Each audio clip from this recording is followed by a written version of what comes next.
This story happened to me recently. I have no proof of its reality. Why am I talking about evidence? Because when you hear it, you will be convinced that it is something on the verge of fantasy and delirium. And yet everything happened exactly as I describe, and I was one of the participants. Just do not ask me where it was and within what project. I still won't tell. All I can say is that the credibility of this story needs to be confirmed in 2013.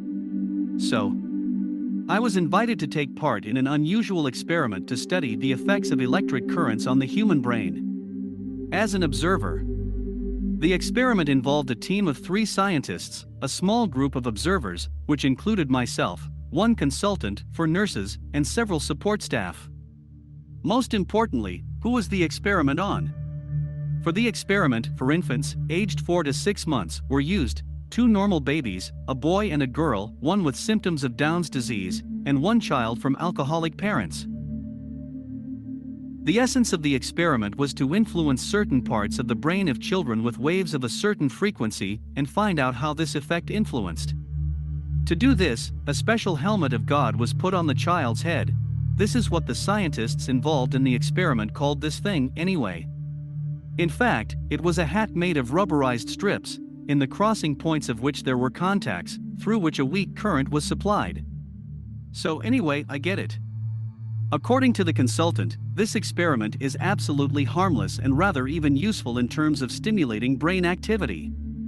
It is of course so, but maybe not.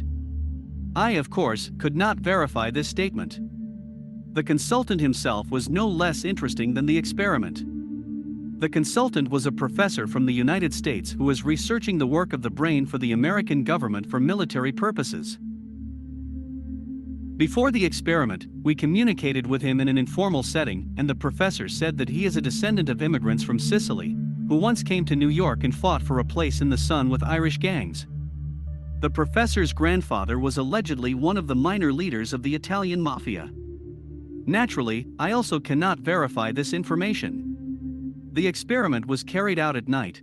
It started at about 2 a.m. and ended at about 5 a.m. We followed a long echoing dark and somewhere even ominous corridor to the laboratory. The laboratory also looked rather gloomy. At a certain moment, a cart with babies was brought into the room. For some reason, I thought that the children would be brought in on something like an ordinary trolley from maternity hospitals, which are used to transport newborns. But this cart was more like a prison on wheels. It was a long, squat cage. I thought that perhaps this cart was usually used for transporting experimental animals. There were 4 children in the cage. I was most shocked that 3 of them were swaddled and looked just like coolies, and 1 was able to somehow free himself, crawl out, and with incomprehensible eyes look through the bars at us, the audience. A child looking through the bars of a cage is quite a shocking sight. The nurses looked like SS employees.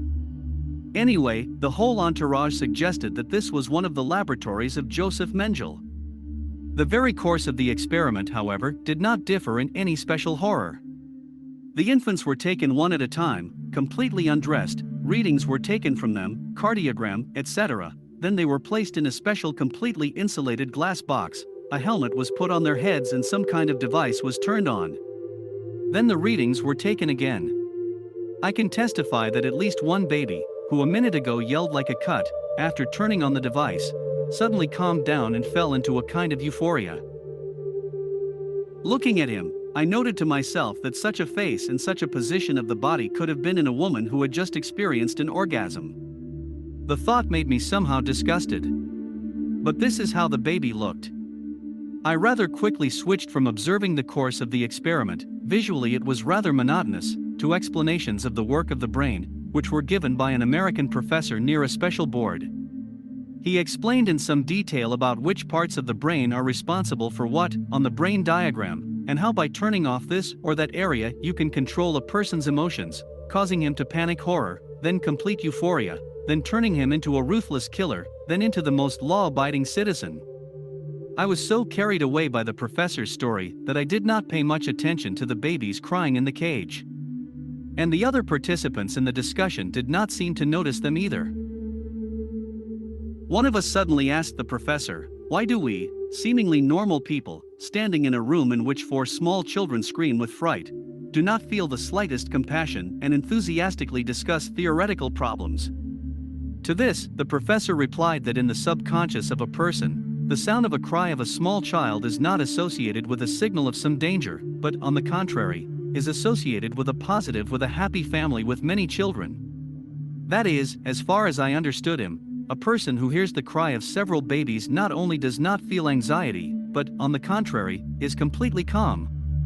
I also asked a question in the course of the professor's story about the experiments that he is doing in his homeland, and these experiments of yours are not by chance in some way a continuation of the Nazi experiments that were carried out on prisoners and are based on the research of SS doctors? To which the professor answered without embarrassment, yes, in a way it is. The only difference is that the Nazis did not know where to implant the electrodes and acted intuitively, which is why the test subjects often died, and we now know this for sure. Then he said with a laugh that technically now, nothing prevents everyone from implanting electrodes into the brain and giving control bullets, by adjusting the buttons of which a person himself will turn on a feeling of euphoria, pleasure, or whatever he wants. I got carried away by the conversation and showered the professor with questions.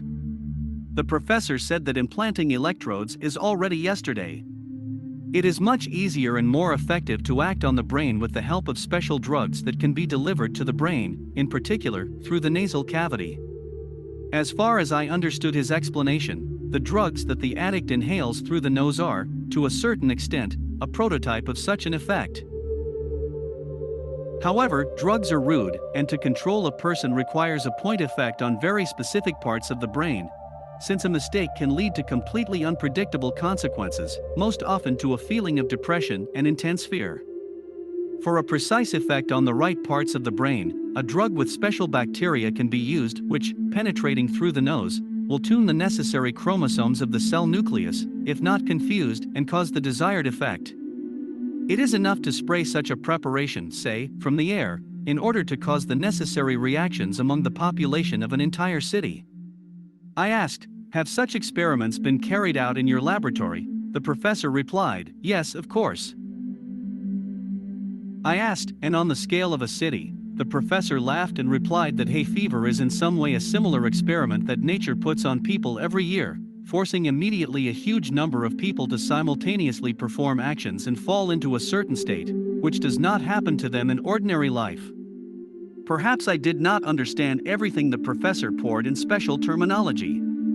But even what I understood was enough to plunge me into deep thought. The experiment is over. The children were swaddled and taken away. The leader of the experiment invited everyone to take part in the discussion and ask questions. But the questions somehow didn't come. Personally, I sat in silence and thought about what I saw and, to an even greater extent, what I heard from the American professor, and he told a lot more besides what I briefly stated. Here, in fact, is such a story. It looks like fantasy, nonsense, or some kind of Bulgakovism. There is nothing I can do to confirm that everything was exactly like this. It was forbidden to make any notes during the experiment, everyone was thoroughly searched before entering the facility, and I could not have brought there not only a mobile phone, but even my fountain pen. And yet everything happened exactly as I described. Everything was real: laboratory, instruments, technicians, consultant, and babies. And I saw with my own eyes how instantly the baby's behavior completely changed when he was exposed to the device. Here's a story.